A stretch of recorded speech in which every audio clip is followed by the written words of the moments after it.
much. جی انتظار کی گھڑیاں ختم. شوکت صاحب تھینک یو ویری مچ. آپ کو پتہ ہے کپتان نے ہمیشہ پریشر میں ہی سب سے اچھا کھیلا ہے, اور خان صاحب آپ نے سن لیا کہ کتنا پریشر ہے. اگر آپ نے شروع کا پارٹ سنا ہو تو کیسے کیسے ڈیفالٹ کی باتیں, ان ریئلسٹک بجٹ, پاورٹی, سارا کچھ. اب وہ پریشر کا ٹائم ہے اور آپ ہی وہ جو ہے اس پریشر کے ٹائم میں بہترین کھیل کے جو ہے اس ملک کو پار لگا سکتے ہیں. اوور ٹو یو خان صاحب. اچھا جی, بسم اللہ الرحمن الرحیم. دیکھیں پاکستان کے جو حالات ہیں نا, وہ ایک چارلز ڈکنس کی فیمس سیئنگ ہے کہ it was the best of times and it was the worst of times. worst of times تو آپ سب کو پتہ ہے, جو ملک کے حالات ہیں جو انہوں نے کیا پاکستان کے سے, وہ تو خیر کوئی دشمن بھی نہیں کر سکتا تھا کہ کدھر وہ ایک سال پہلے کدھر کھڑی تھی اکانومی اور آج کدھر پہنچ گئی ہے. اور یہ بار بار ہمیں بلیم کرتے جا رہے تھے کہ جی ہماری وجہ سے ہے. تو اس طرح کا جو ڈیزاسٹر ہوا ہے, یہ تو اس کے اوپر تو کوئی, صرف میں یہی کہہ سکتا ہوں کہ انہوں نے ماضی میں بھی سارا وقت ڈیزاسٹر کیا, کوئی گولڈن ایج تو آئی نہیں تھی ان کی. 99 میں بھی یہ ڈیزاسٹر چھوڑ کے گئے تھے, 2018 میں بھی چھوڑ کے گئے تھے. تو یہ میں نے جب باجوہ کو کہا اور پھر یہ شوکت کو بھیجا اس کو بتانے کے لیے کہ ہمیں جب پتا چلا یہ سازش کر رہا ہے, تو ہم نے اس کو بتایا, میں نے بھی بتایا اس نے بھی, کہ اس وقت بڑی مشکلوں سے کموڈیٹی سپر سائیکل کے ہوتے ہوئے ہم بڑی ڈیلیکیٹلی اپنی اکانومی بیلنس کر رہے ہیں. کیونکہ وہ اس وقت تیل تو وہ $110 پہ پہنچ چکا تھا بیرل پہ انٹرنیشنلی, تو پریشر تو پڑا جا رہا تھا. تو اس سے میں نے بھی کہا, اس نے بھی کہا کہ ایک دفعہ اگر آپ نے اس کو ڈی اسٹیبلائز کر دیا پولیٹیکلی, تو یہ ایک اکانومی یہ نہیں سنبھال سکے گی, کیونکہ انہوں نے ماضی میں بھی کبھی نہیں سنبھالی تھی. اینی وے وہ ہو گیا. تو دیکھیں ابھی جو آپ نے جاوید آپ نے بات کی پولیٹیکل اکانومی کی, دیکھیں اصل میں یہ ہو ہی نہیں سکتا کہ آپ کی پولیٹیکل انسٹیبلٹی ہو اور آپ کی اکانومی ٹھیک ہو جائے.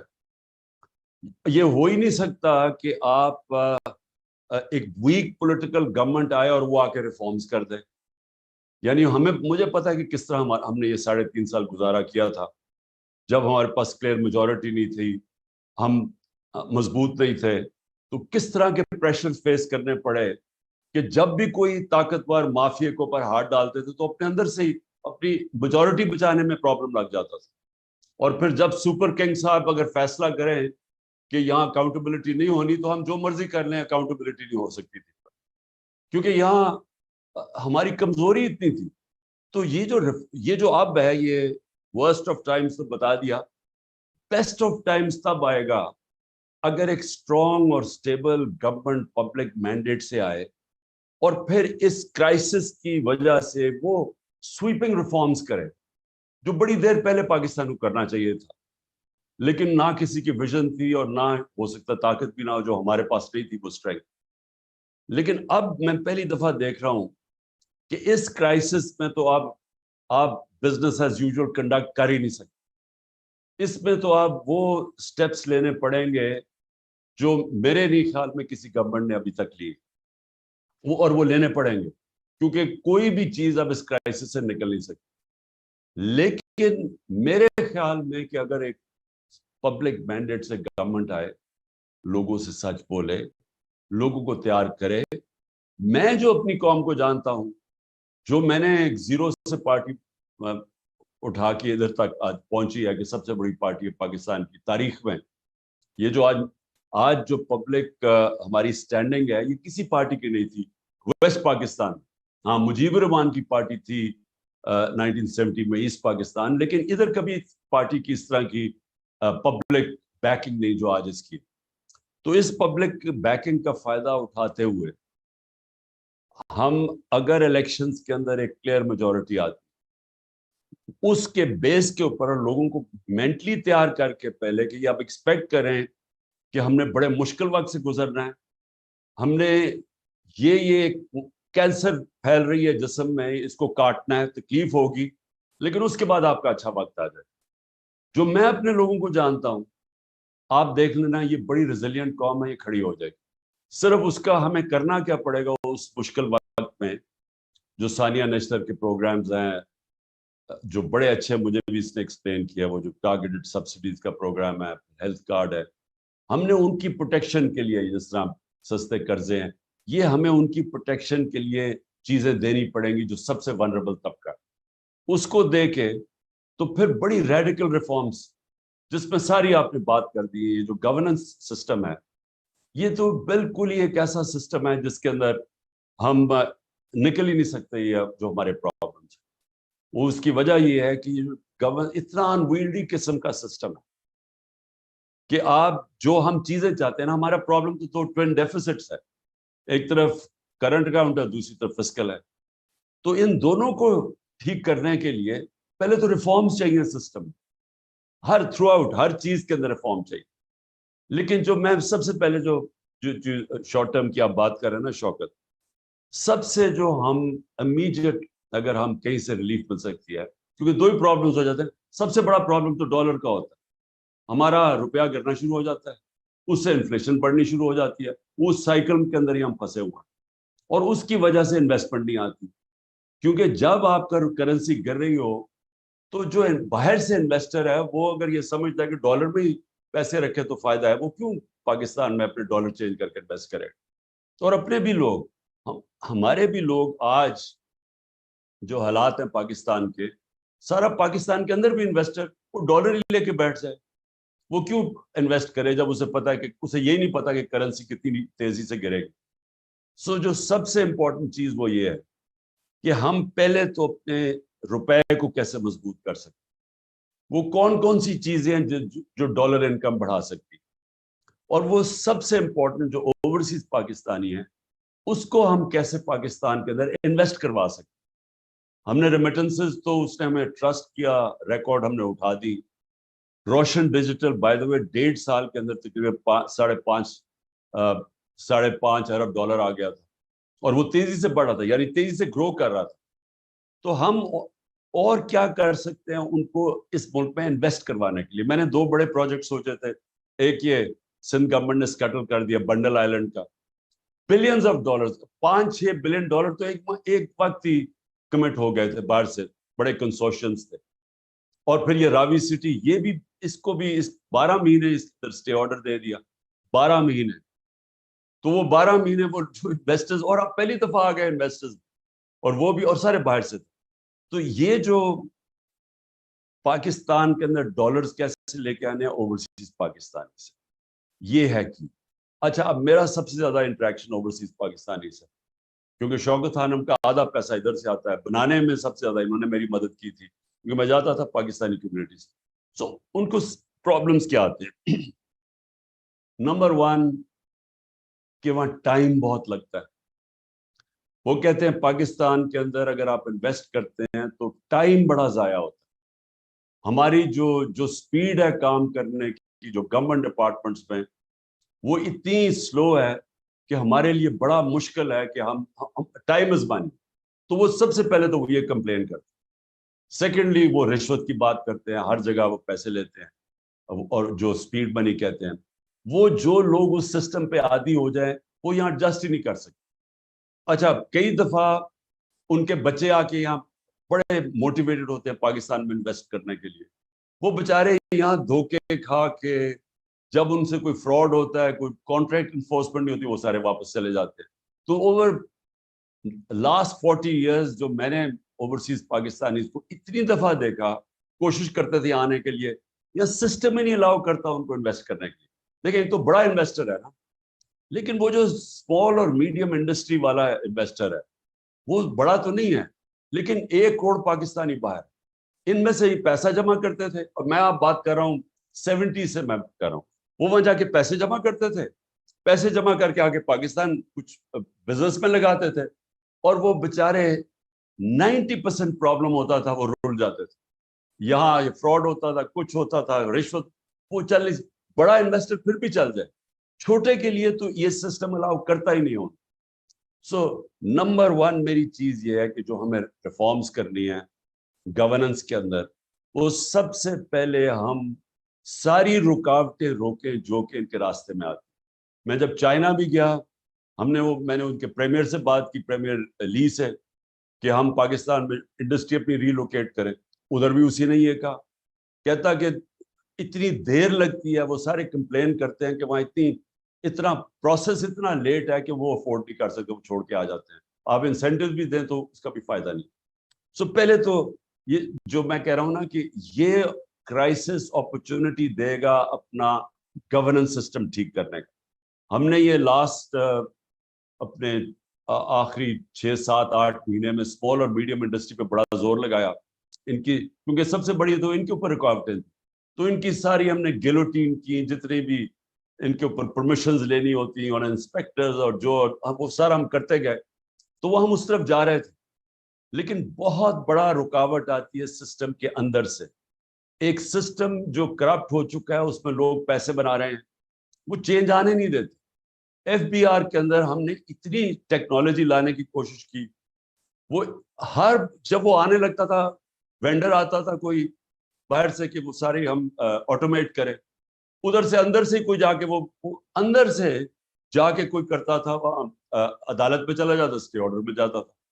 اور یہ جو ٹریک اینڈ ٹریس سسٹم ہے، ہمیں اتنی دیر لگی ہے کیونکہ ساری بڑی بڑی کارپوریشن انڈسٹریز یہ سیلز ٹیکس چراتی ہیں، اور جو ساری جو شوگر انڈسٹری سے جو ہم نے جب وہ کیا اس کے اوپر انویسٹیگیشن، تو 30 سے 25% ساری شوگر انڈسٹری کے لوگ سیلز ٹیکس چرا رہے تھے۔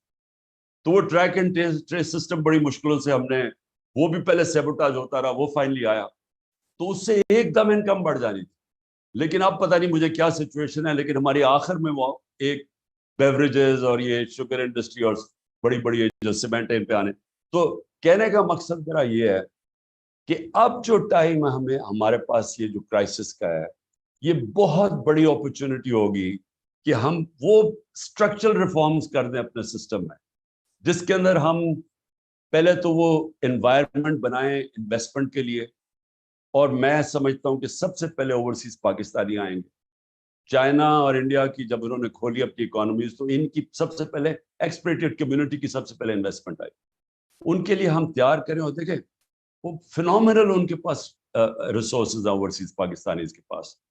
تو میں یہ فگر کوٹ کرتا ہوں کیونکہ مجھے اپنا والوں نے دی کہ 16,000 پاکستانی امریکن فزیشنز کی نیٹ ورتھ $200 بلین ہے، اور جو ٹاپ 10 پاکستانی، امریکہ کی صرف بات کر رہا ہوں، ان کی $25 ارب۔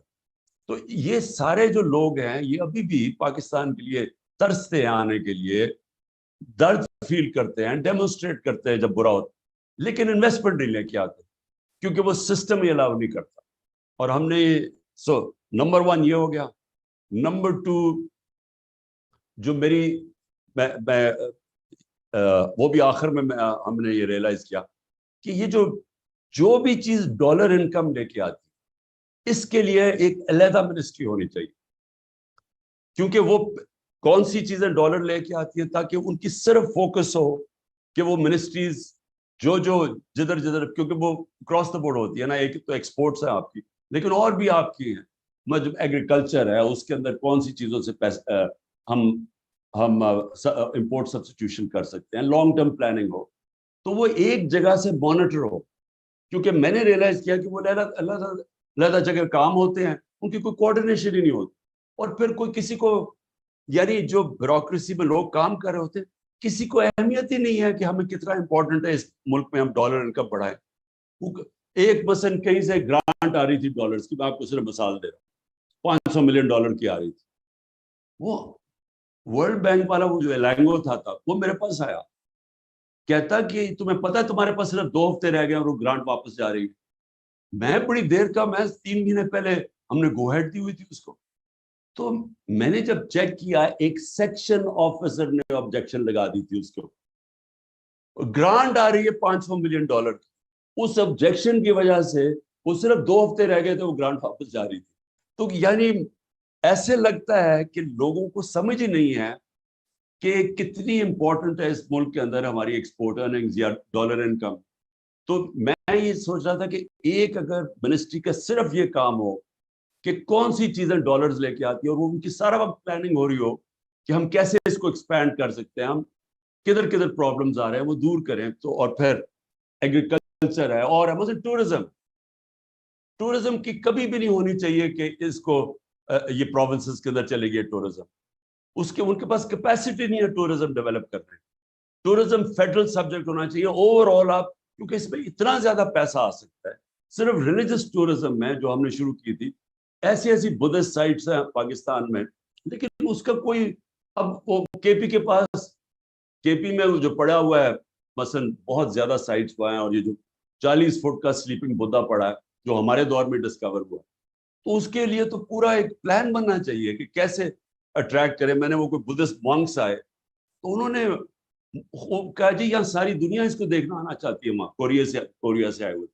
تو ہمارے پاس نہ کے پی کے اندر کیپیسٹی تھی کہ وہ اس کو پوری طرح مارکیٹ کریں یا ڈیولپ کریں, اور نہ ہی کسی کے پاس ہے.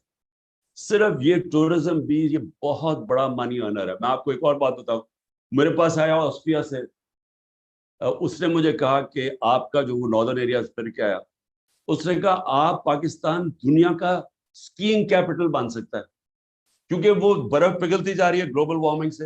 ہماری اتنے اونچے پہاڑ ہیں کہ وہاں سارا سال اسکیئنگ ہو سکتی ہے. تو اینی وے, میں صرف یہ ایگزامپل دے رہا ہوں کہ ہمارے پاس کیپیسٹی, اب جی بی کے اندر کیپیسٹی ہوگی کہ وہ ڈیولپ کرے اس کو. سو یہ بھی ایک جو بھی ڈالر ارنر کی آپ کو مثال دے رہا ہوں. سیکنڈلی منرلس, اب منرلس بھی چلے گئے سارے صوبوں کے پاس, ان کے پاس بھی کیپیسٹی نہیں ہے. اب اتنی پوٹینشیل ہے منرلس کے اندر ڈیولپ کر, لیکن وہ بھی جب ایک تکڑی منسٹری فیڈرل لیول پہ ہوگی تو وہ ڈیولپ ہوگا. شیئر بشک صوبوں کو چلا جائے, لیکن اس کی ڈیولپمنٹ کے اندر تو ایک پاورفل منسٹری بنے جو سارا وہ ڈیولپ کرے. میں صرف مثال دے رہا ہوں جو ڈالر ارن کر سکتے ہیں. اور پھر سیکنڈلی جو ایکسپینڈیچر, یہ جو آپ نے بات کی بالکل ٹھیک شوکت, کہ اتنا بلوٹڈ ہماری گورنمنٹ بیٹھی ہوئی ہے. ابھی آپ نے فگرز دیے ہیں ان کے اوپر کتنا پیسہ, اب ان کی انکریز سیلری انکریز پہ ملک کی کتنی ریسورسز جائیں گی, لیکن اگر آپ ان کی پروڈکٹیوٹی دیکھیں تو وہ جب آپ 3 آدمی بٹھا دیتے ہیں ایک آدمی کا کام کرنے کے لیے, تینوں ہی نہیں کام کرتے, اور بلکہ رکاوٹ بن جاتے راستے میں, چیزیں سلو ڈاؤن کر دیتے ہیں ہم. تو یہ بھی کرائسس ہے, گولڈن اپرچونٹی ہے کہ اس کو ڈاؤن سائزنگ کریں اپنی گورنمنٹ کو. اور اس کے علاوہ بھی ہمارے پاس کیپیسٹی بھی نہیں ہے. جو ماڈرن ریکوائرمنٹس ہیں بیوروکریسی کی یا منسٹریز کی, وہ ہے ہی نہیں. مجھے اتنا, جب ہم نے پروب کیا تو 2 بڑی انرجی کی بہت بڑی منسٹری, پیٹرولیم اور پاور, اب ہم سارا وقت فیل کرتے تھے کہ ان کے اندر کیپیسٹی نہیں ہے. اتنا پیسہ ہے اس کے اندر, اتنی لاسز ہیں. لیکن اس کے لیے تو ہم نے ویسے یہ بڑا ڈسکس کیا, وہ شوکت ہے, میں نے بھی, یہ حماد سے بھی, کہ ہمیں بڑے اس کے لیے کوالٹی کے, جتنا مرضی ان کو پیسہ دو, کوالٹی کے اسپیشلسٹ آنے چاہیے, پروفیشنلز کو چلانا چاہیے, کیونکہ ایک فیصلے میں اربوں روپے ادھر ادھر چلا جاتا ہے. اور ان کے اندر لوگ بیٹھے ہوئے ہیں, پتہ نہیں کتنے سال کے مافیاز. وہ شپ نہیں لگ رہی, شپ کو باہر کھڑا کرا, وہ آیا, ہر چیز میں پیسہ بن رہا ہے. سو اینی وے, یہ اس کے جب تک آؤٹ سائڈ پروفیشنز اس طرح کے منسٹرز نہیں آتے, ہم ان کو صحیح معنی میں نہیں چلا سکتے. اور میں نے جو آخر میں 2-3 پوائنٹس تھے میرے, ہاں, لانگ ٹرم پلاننگ. دیکھیں, میں نے ایک اور بھی دیکھا کہ ہم جو آج ہمارے حالات ہیں وہ سارے یہ شارٹ ٹرمزم کے لیے, ہم الیکشنز کے لیے دیکھتے ہیں. اس لیے کبھی کسی نے انوائرمنٹ کا ہی نہیں سوچا. ہم نے پہلی دفعہ یہ جو ہماری اور دنیا میں بھی اکنالجمنٹ ہوئی, وہ تو کے پی سے ہم نے شروع کیا, یہ جو بلین ٹری سونامی کا آئیڈیا کیا, اور اس کے بعد انوائرمنٹل پہلی دفعہ پروگرامز بنائے. تو یہ تو کسی کے ریڈار پہ بھی نہیں ہے, یہ تو کوئی سوچتا ہی نہیں ہے اس چیز کے اوپر, کیونکہ پاکستان کی جو ولنریبلٹی آگے وہ بڑھتی جائے گی. اور پھر ڈیمز کا سوچے, 50 سال کے بعد ڈیمز بنا رہے ہیں. ہاں, یہ پہلی دفعہ ہماری گورنمنٹ میں شروع ہوئی ہے ڈیمز بنانے. تو یہ بھی, یعنی جب تک ایک بیٹھ کے, جو ابھی آپ نے, ایک تو ایمرجنسی ہو گیا, ایک شارٹ ٹرم ہو گیا, لیکن لانگ ٹرم پلاننگ کبھی بھی کوئی دنیا کے اندر ملک پروگریس نہیں کر سکتا جب کہ اس کی لانگ ٹرم پلاننگ. اور یہ سارے جتنے بھی میں نے دیکھے ہیں جو سکسیس ماڈلز ہیں, انہوں نے, اب چائنا جاؤ, انہوں نے پتہ نہیں کتنے سالوں کی پلاننگ کی ہوئی ہے. یہ جتنے بھی ہے, ساؤتھ کوریا, یہ سب کی لانگ ٹرم پلاننگ تھی. ہمارا تو یہ صرف الیکشن ٹو الیکشن پلاننگ ہوتی ہے, جس کی وجہ سے ہم ایک کرائسس ٹو کرائسس جاتے ہیں. تو ہمارا جو یہ ٹوین ڈیفیسٹس ہیں, جو ہمارے اصل پرابلمس, اس کے لیے ایکسپورٹ اور ڈالر ارننگ بڑھانے کے لیے پوری ایک تیاری ہو. کیسے ہم جو اپنی امپورٹس ہیں جو ہم امپورٹ سبسٹیوشن کر سکتے ہیں وہ اس کے ساتھ ہو, اور جو کون سی اور بھی جو جس طرح میں نے ٹورزم اور منرلس کا, ان کی ہم کیسے ان کو ڈیولپ کر سکتے ہیں, اور پھر خرچے کدھر کم کر سکتی ہے گورنمنٹ چلانے میں, کیونکہ یہ اتنی بڑی جو گورنمنٹس بن گئی ہیں یہی سب سے بڑی رکاوٹ ہے ہماری اس کے اوپر انویسٹمنٹ کے اندر. جو میں پھر سے ریپیٹ کرتا ہوں, اوورسیز پاکستانیز کی انویسٹمنٹ یہ سب سے امپورٹنٹ ہوگی ہماری ڈیولپمنٹ میں شروع میں. یہ کیونکہ یہ کرنا چاہتے ہیں انویسٹ, یہ پہلے سے انکلائنڈ ہے. ان کے لیے پہلے سے پلان کریں کون سے ان کے پرابلمز آتے ہیں. صرف ایک کا اوورسیز پاکستانی منسٹری کا نمبر 1 کام صرف یہ ہونا چاہیے کہ ان کی جو بھی انویسٹر وہاں سے آئے اس کو فیسیلیٹیٹ کیا جائے. اس کے لیے سارے رکاوٹیں اور کانسٹنٹلی کرنا پڑے, کیونکہ میں نے یہ بھی ریئلائز کیا کہ ہماری منسٹریز کے اندر پورے مافیاز اب بن گئے, اور وہ اینٹی ڈیولپمنٹ. میں نے کوشش کی, مثلا میں آپ کو مثال دیتا ہوں کنسٹرکشن کی انڈسٹری کی. ہم جب کووڈ کے اندر پھنس گئے اور بالکل ہی اکانومی ٹھپ ہو گئی, تو میں نے پھر وہ خاص اس کے IMF کے ہیڈ سے بات کی, اور ہم نے کنسٹرکشن انڈسٹری کو ہم نے پھر انسینٹیوائز کیا, کیونکہ وہ روزگار دیتی ہے زیادہ. آپ یقین کریں کہ مجھے ہر ہفتے میٹنگ کرنی پڑتی تھی, ہر ہفتے فیصلہ ہوتا تھا کہ جی آپ کی اب یہ رکاوٹیں آ رہی ہیں. وہ کنسٹرکشن انڈسٹری کے بھی لوگ آئے ہوئے تھے, وہ کہتے تھے یہ پرابلمز آ رہے ہیں, وہ ہم ریموو کرتے تھے, فیصلہ ہو جاتا تھا. 2 ہفتے کے بعد پھر میٹنگ ہوتی, پتہ چلتا تھا انہوں نے پھر سے کوئی اور چیز ایڈ کر دی, ایک سینٹنس لگا دیا, وہ رکاوٹ آ گئی. تو وہ اتنا بڑا پرابلم تھا. تو مجھے 6 مہینے لگے ہر ہفتے میٹنگ کرتے کرتے ایونچولی وہ کنسٹرکشن کو سیکٹر کو انسینٹیوائز کرنے کے لیے, اور اس کے بعد وہ بوم کر گیا. جو سب سے بڑا پرابلم ہے نا وہ ہے اسمال اور میڈیم انڈسٹری. وہ ان کے اتنی زیادہ پرابلمز ڈالتے ہیں ان کے راستے میں, کیونکہ ان سے بھی ہماری میٹنگز ہوتی تھی. اچھا وہاں بھی یہی ہوتا تھا. اور FBR کے اندر اچھا آپ کہتے جی یہ چیزیں کم کریے, ٹیکس کر دیں, انسینٹیوائز کریں. وہ تھوڑی دیر کے بعد وہ کوئی اور لائن ڈال کے پھر وہ ٹیکس لگا دیتے. یعنی بھیا ٹیکس نہیں لگاتے تھے, اپنی پاور چھوڑتے نہیں تھے. تو اس کے لیے اب جو سچویشن, اور ہم طاقتور نہیں تھے, وہ جا کے پتہ نہیں اسٹے لے لیتے تھے ہر جگہ. اگر گورنمنٹ تکڑی آتی ہے اور وہ پبلک کے مینڈیٹ سے آتی ہے, صرف وہی آتے ساتھ ہی یہ اس کرائسس کو سامنے رکھتے ہیں, لوگوں کو پریپیئر کر کے یہ ریفارمز کرے, جس میں جو گورنمنٹ کارپوریشنز بھی ہیں. لیکن میں انفارچونیٹلی اس وقت سچویشن کیا, جو یہ اس وقت اسٹیبلشمنٹ کر رہی ہے وہ اس کا اپوزٹ کر رہی ہے. وہ پوری کوشش کر رہی ہے کیونکہ مضبوط گورنمنٹ آ جائے. وہ سب سے زیادہ ابھی پالیسی صرف ایک ہی ہے کہ کسی نہ کسی طرح تحریک انصاف نہ آئے. اب اگر تحریک انصاف نہیں آئے گی تو کون آئے گا؟ یہی کھچڑی ہے. یہ شوکت ترین کا کزن وہ ایک تیار ہو رہا ہے, ایک اور کھچڑی پک رہی ہے وہاں. تو یہ جب سارے مل کے آ جائیں گے تو مجھے بتاؤ انہوں نے گورننس کیا دینی ہے؟ یعنی وہ بالکل ہی اپوزٹ ہے جو ملک کی ضرورت ہے. ملک کی ضرورت ہے اسٹرانگ گورنمنٹ. یہ جو لے کے آ رہے ہیں وہ مور آف دا سیم. یہی لوگ ہیں نا, ان میں ایک دو اور ریلو کٹے ایڈ ہو جائیں گے, لیکن وہ گورننس کیسے پرووائڈ کریں گے؟ کیونکہ انہوں نے ابھی تک ایک تو ریفارم کی نہیں ہے, نہ ہی یہ کر سکتے ہیں. سو اس لیے انفارچونیٹلی جس طرف ہم ڈائریکشن جو ملک کا جا رہا ہے, میں 1 سال سے لگا ہوا ہوں کہ ایک ہی طریقہ ہے, الیکشن کرواؤ گے تو پولیٹیکل سٹیبلٹی آئے گی. جب تک پولیٹیکل سٹیبلٹی آئے گی اکانومی نے سٹیبلائز نہیں کرنا. اور وہی ایک کام کو اس کا الٹا کر رہے ہیں. اب کہہ رہے ہیں جی اکتوبر میں الیکشن کروانا ہے. اب کہہ رہے ہیں کہ اکتوبر میں بھی شاید الیکشن نہ ہو, اگلے مارچ پہ چلا جائے. وہ کیوں چلا جائے؟ کیونکہ جب تک PTI کرش نہیں ہو جاتی انہوں نے الیکشن نہیں کروانا. اب مجھے یہ بتاؤ کہ جن کی سوچ یہ ہے وہ پاکستان کو تو نہیں سوچ رہے, کیونکہ پاکستان کا تو جس طرح ہم سب جانتے ہیں, جس طرح یہ جاوید نے بڑی اچھی بات کی کہ پولیٹکس اور اکنامکس تو ساتھ ساتھ جاتے ہیں. تو یہ اگر اس سچویشن کے اندر ہمارے پاس پولیٹیکل سٹیبلٹی نہیں آتی تو نہ یہاں کوئی ریفارمز ہو سکتی ہے, نہ ہم اس کرائسس سے نکل سکتے ہیں, نہ ان کے پاس کوئی روڈ میپ ہے. اب ان کے پاس تو کوئی روڈ میپ ہے ہی نہیں, جو ہوتا نظر آ جانا تھا اب تک, پلس نہ کوئی ٹرسٹ کرتا ہے. اور جو میری فیلنگ ہے کہ ہمیں جو شارٹ ٹرم میں بوسٹ ملے گی وہ اوورسیز پاکستانی سے, وہ تو سب سے پہلے روشن ڈیجیٹل سے پیسہ کم ہو گیا, ریمیٹنسز گرنی شروع ہو گئی. انہوں نے تو انویسٹ کرنا نہیں ہے, اور وہ کیوں انویسٹ کریں گے جب ان کی ساری لیڈرشپ کے اربوں ڈالر باہر پڑے ہوئے ہیں, اپنے پیسے باہر رکھے ہوئے ہیں, اور لوگوں کو کہہ رہے ہیں کہ پاکستان, وہ انویسٹ نہیں کرنے لگے.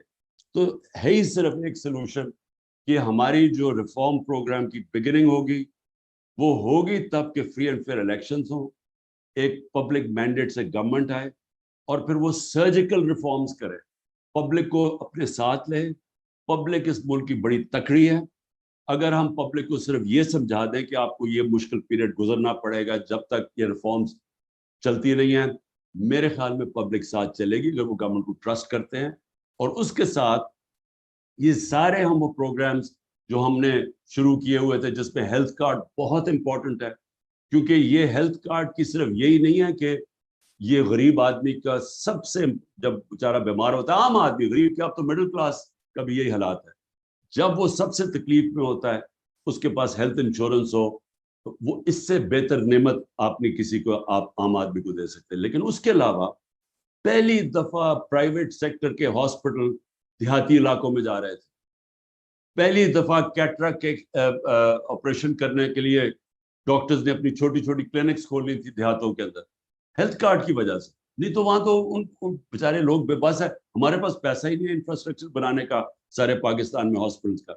تو ایک بالکل کوانٹم چینج آ رہا تھا ہمارا پورا ہیلتھ سسٹم, اور ان کی پروٹیکشن کے علاوہ. اور دوسرا پھر یہ جو احساس کا پروگرام ہے, ٹارگیٹڈ سبسڈیز, یہ بالکل سبسڈیز ٹارگیٹ ہونی چاہیے. یہ جو اتنا زیادہ ہم سبسڈائز کرتے ہیں پیسہ, وہ جاتا ہی نہیں ہے. وہ تو, اور یہ بھی بات کی ایکسپورٹس کا بھی سبسڈائز تب کریں جب اس کا رزلٹ نظر آئے کہ ہاں ایکسپورٹ سے آپ کی انکریز ہوئی ہے, تو تب سبسڈیز ہے.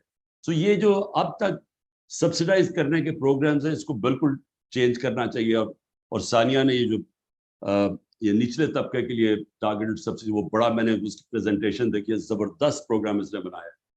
اور اس کے علاوہ یہ جو ہم نچلے طبقے کو اگر دھیان کر لینا, کیونکہ یہ مشکل وقت میں ان کے اوپر پریشر نہ پڑے, تو اس کے بعد میرے خیال میں یہ قوم تیار ہو جائے گی یہ اس ریفارم پروگرامز کے لیے. تو میں سب کا شکریہ ادا کرنا چاہتا ہوں, کیونکہ آپ کی مجھے